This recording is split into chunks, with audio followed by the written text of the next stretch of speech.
So here we have the Nissan Juke automatic on a 19 plate.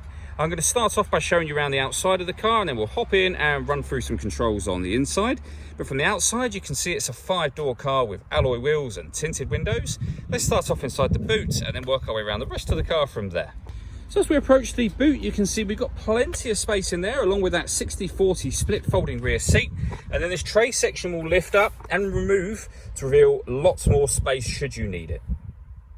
Okay, so we're just going to work our way back round to the front of the car, and then we'll hop in and run through some controls on the inside. But now that we've done a full circle of it, you can see it's in excellent condition the whole way round.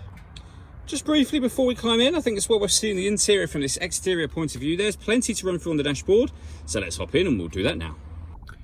Okay, now that we're inside the car, we're going to start with the dials. On the left-hand side, we have the rev counter, and on the right-hand side, we have the speedometer. In the middle, you can see the total miles for the car, which are 15,274.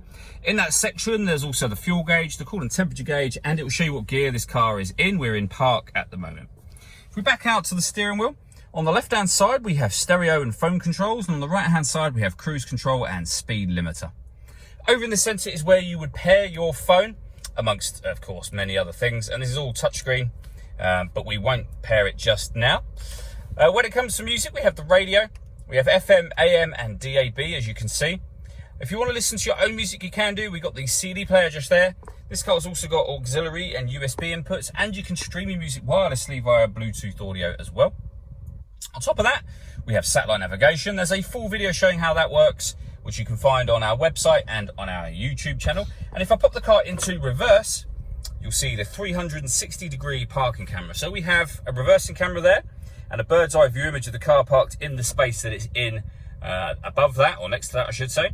And it will go a couple of steps beyond that. If you press the camera button, we get a front-facing camera and that bird's eye view, or a front-facing camera and the front passenger side wheel. So with all these cameras, it does make it very easy to park this car. Working our way down, we have the climate control. So you can adjust the temperature, the fan speed. You can determine where you'd like the air to be distributed once it enters the vehicle.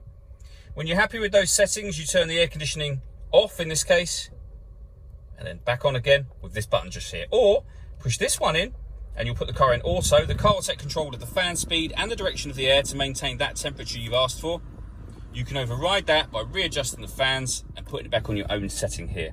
This screen also doubles up as the driver mode screen, and you can see all the options have now changed. You can put the car in normal, sport, or eco mode. And whatever mode you're putting it in, you are affecting the engine, the gearbox, the steering, and the climate control for the car.